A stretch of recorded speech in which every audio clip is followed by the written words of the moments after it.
fearless। Movie के start में हमें एक बच्चे को दिखाया जाता है जिसका नाम है हुआओ। हुआओ अपने फादर को मार्शल आर्ट की क्लासेस देते हुए देखता है। इसको मार्शल आर्ट बहुत ज्यादा पसंद है, मगर इसके फादर इसको मार्शल आर्ट की ट्रेनिंग नहीं देते क्योंकि इसको अस्थमा है। हुआओ का एक फ्रेंड भी है जो इसका होमवर्क कर देता है और इस तरह से हुआओ को टाइम मिल जाता है ट्रेनिंग करने का। हुआओ के फादर टाउन में मार्शल आर्ट में सेकंड नंबर पर आते हैं। हम देखते हैं कि हुआओ के फादर को एक फाइटर ने चैलेंज किया है।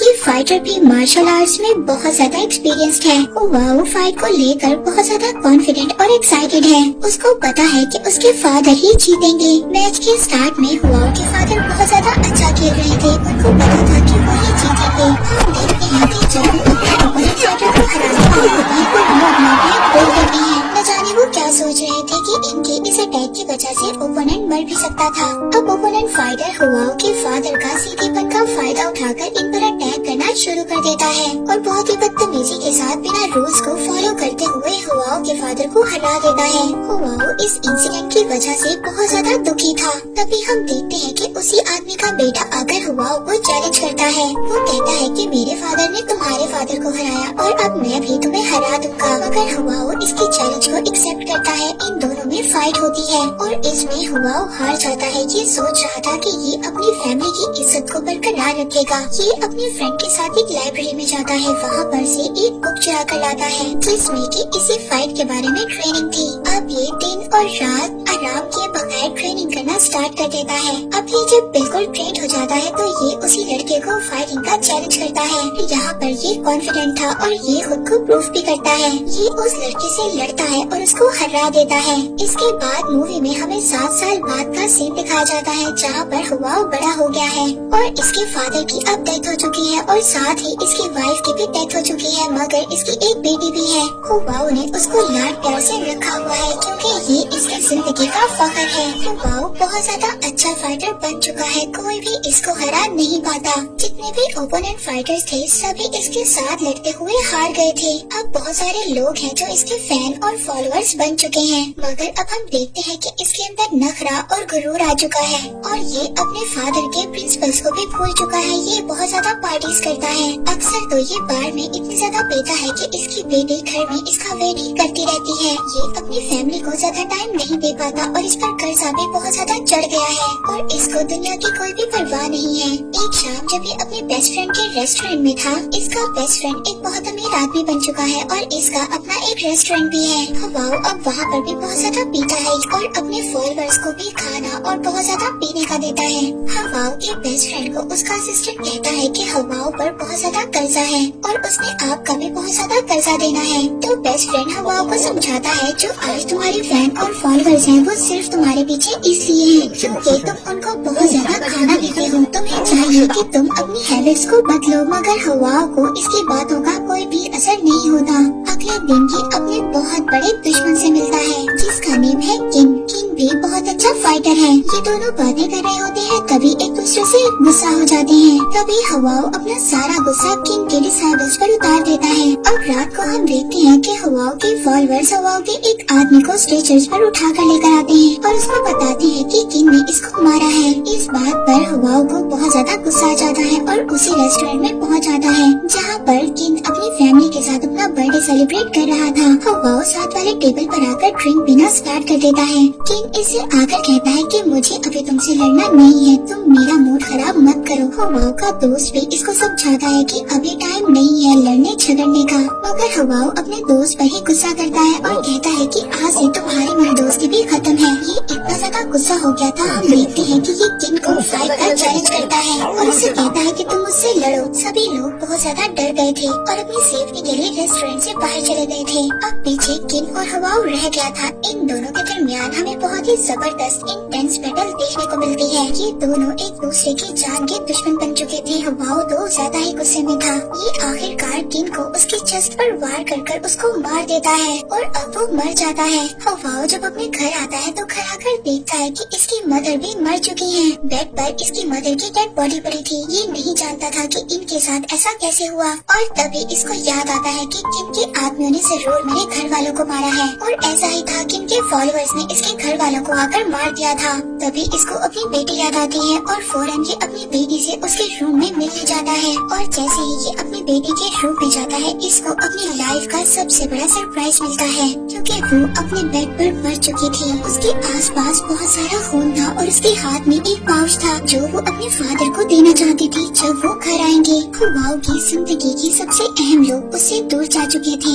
यहाँ पर हुआओ के डिसाइपल्स आकर उसको बताते हैं कि किम ने तुम्हारे आदमी को इसलिए मारा था क्योंकि उसने उसकी वाइफ के साथ बदतमीजी की थी। और अब हुआओ ये बात सोचता है कि किम ने तो अब वाइफ की जान बचाने के लिए उस आदमी को मारा था और उसने बिना सोचे समझे ही किम की जाकर जान ले ली। हुआओ अब अपने ऊपर शर्मिंदा था और इसके पास जिंदा रहने की कोई भी वजह नहीं बची थी। हम देखते हैं कि ये एक शिप में बैठ जाता है कॉर्नर में और ये सोचता है कि ये शिप इसको जहाँ भी लेकर जाएगी ये चला जाएगा। इसके पास जिंदा रहने की कोई भी वजह नहीं बाकी रही थी। 6 महीनों तक तो ये गलियों में आवारा भटकता रहता है और एक दिन ये मरने की भी कोशिश करता है, मगर लोग इसको दरिया में बहते हुए बचा लेते हैं। वो लोग इसको अपने ट्राइब में लेकर आते हैं और इसकी बहुत ज्यादा केयर करते हैं। और अब जब इसको होश आता है तो ये बहुत ज्यादा डिप्रेशन में था और किसी से भी बात नहीं कर रहा था। और तभी एक औरत जो कि अंधी है, उसका नाम मून है, वो इसका ख्याल रखती है। वो इसके बारे में परेशान रहती है, इसको खाना खिलाती है और उसे यकीन है कि एक न एक दिन ये इंसान बिल्कुल ठीक हो जाएगा। अब एक दिन यही लेडी मून जब हुआओ के बाल काट रही थी और तभी इसको ये एहसास होता है कि हुआओ को होश आ गया है। ये हुआओ को बाहर लेकर जाती है, ये इसको रिवर पर लेकर जाती है, ये इसको साफ करती है। इस दिन के बाद हुआओ अब इनकी कम्युनिटी का मेंबर बन चुका था। ये इनके फॉर्म पर भी जाता है और वहाँ पर जाकर काम भी करता है। हम देखते हैं कि आहिस्ता आहिस्ता हुआओ और मून एक दूसरे को पसंद करने लगे हैं। एक दिन जब कबीले के बच्चे साथ वाले कबीले की गाय चुरा कर ले आते हैं, हम देखते हैं कि बच्चों की दादी और मून जाकर उस कबीले के हेड से माफी मांगते हैं, मगर उनका कहना था कि बच्चों को सजा जरूर दी जाएगी और जो भी गलती करेगा उसको भी सजा जरूर दी जाएगी। और उनकी सजा बहुत ज्यादा सख्त है। तभी हुआओ कबीले के सरदार से आकर कहता है कि वो बच्चों की जगह पर सजा लेगा, मगर इसकी सजा जरा मुख्तलिफ थी, क्योंकि वो आदमी हुआओ से कहता है कि तुम्हें मेरे साथ लड़ना होगा। इसके बाद वो दोनों फाइट स्टार्ट कर देते हैं। हुआओ ये नहीं चाहता था कि इसकी नॉलेज से कोई भी हर्ट हो, इसीलिए ये अपने आप को डिफेंड कर रहा होता है और उस आदमी को मार रहा नहीं होता, मगर पीछे से बार बार दादी इसको एनकरेज कर रही होती है। अब ये दादी की बात सुनकर उस लीडर पर अटैक करना स्टार्ट कर देता है और आखिरकार वो लीडर हार जाता है और साथ ही साथ वो हुआओ की तारीफ भी करता है। अब नेक्स्ट डे हुआओ फील्ड में मून के साथ बैठा होता है। वहाँ पर वही बच्चे भी थे। वो हुआओ से कहते हैं कि तुम कितना अच्छा लगते हो, हमें भी मार्शल आर्ट की ट्रेनिंग दो, मगर ये कहता है कि मैं तुम्हें नहीं सिखाऊंगा, क्योंकि ये जानता है कि बहुत ज्यादा पावर से भी कभी कभी लोगों का नुकसान हो जाता है और इसीलिए अब ये चाहता था कि इस गांव में जैसे अब अमन है वैसे ही ये अमन रहे। एक दिन मून अपने पेरेंट्स की ग्रेव पर उनसे मिलने जाती है। इसके पेरेंट्स की डेथ हो चुकी थी। यहाँ पर हुआओ को भी अपने पेरेंट्स की याद आती है। ये उनसे मिलना चाहता था, ये उनकी कब्र पर जाना चाहता था, उनसे मिलना चाहता था। अब ये वापस अपने गाँव जाने का प्लान करता है और ये मून को भी बताता है। मून यहाँ पर बहुत ज्यादा खुश थी और इसे कहती है कि मैं तुम्हारा इंतजार करूंगी। हुआओ जब अपने गाँव पहुँचता है तो इसका गाँव एक बहुत ही अलग जगह बन चुका था। वहाँ की डायनेस्टी गिर चुकी थी। बहुत सारी नेशंस ने चाइना पर अटैक किया था और यहाँ पर बहुत सारे फॉरेन रेजिडेंट्स आ चुके थे और साथ साथ यहाँ का कल्चर भी चेंज हो चुका था। हुआओ अपने घर में जाता है जहाँ पर इसका बचपन गुजरा था। वहाँ पर इसको इनकी फैमिली का सर्वेंट भी मिलता है। वो इसका वेलकम करता है। हुआओ अब अपने फादर की कब्र पर जाता है और वो अपने फादर से जाकर माफी मांगता है। अब इसको ये बात समझ आ गई थी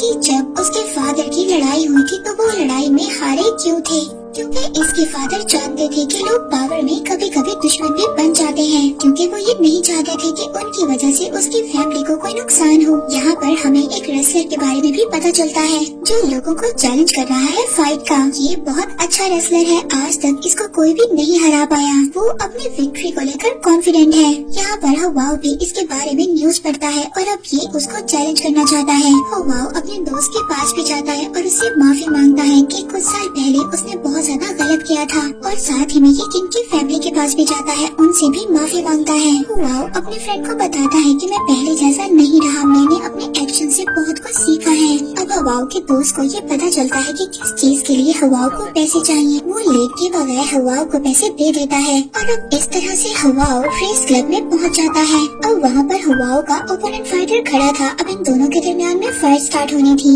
अब हुआओ जो अपनी गलतियों से बहुत कुछ सीख चुका था, ये यहाँ पर कहता है कि ये लड़ेगा, मगर ये चाहता है कि इसकी फाइट यहाँ पर इसके ऑनर से हो। इस लड़ाई में कोई एक दूसरे की बेइज्जती ना करे और आखिरकार इन दोनों में लड़ाई स्टार्ट हो जाती है, जहाँ पर हम स्टार्ट में देखते हैं कि हुआओ जीत रहा था। अब तभी वो दूसरा आदमी जो किलों पर गिरने वाला था और उस पर गिरने की वजह से बहुत ज्यादा जख्मी हो सकता था, जिसे उसकी जान भी जा सकती थी, इसलिए हुआओ अब उसकी जान बचाता है। इसका ओपोनेंट फाइटर एक अच्छा स्पोर्टमैन था, इसीलिए अब वो अपनी हार मान जाता है और हुआओ को बहुत ज्यादा ऑनर के साथ उसकी जीत की मुबारकबाद देता है। अब इस सिंगल फाइट की वजह से हुआओ की फेम दिन ब दिन बढ़ती जा रही थी। इसके बाद हुआओ अपने दोस्त से मिलता है, जो कि इसको बताता है कि उन्होंने एक एथलेटिक एसोसिएशन बनाई है, वहाँ पर ये चाइनीज स्टूडेंट्स को ट्रेनिंग देते हैं। साथ ही में हम एक फॉरेन चैम्बर देखते हैं जो हुआओ की बढ़ती पॉपुलैरिटी के बारे में जानती है और वो चाहते हैं कि हुआओ चाइनीज पीपल के दरमियान और ज्यादा मशहूर ना हो, और वो इस बात से डरे हुए हैं कि हुआओ कहीं फॉरेन प्लेयर्स को ना हरा दे। और अब वो ये चाहते थे कि नेक्स्ट जो मैच हो इसमें हुआओ हारे। अब उन लोगों को ऐसा ओपोनेंट फाइटर चाहिए था जो हुआओ को हरा सके। इसके लिए एक बैठा हुआ आदमी यहाँ पर प्रॉमिस करता है कि इस बार हुआओ हारेगा।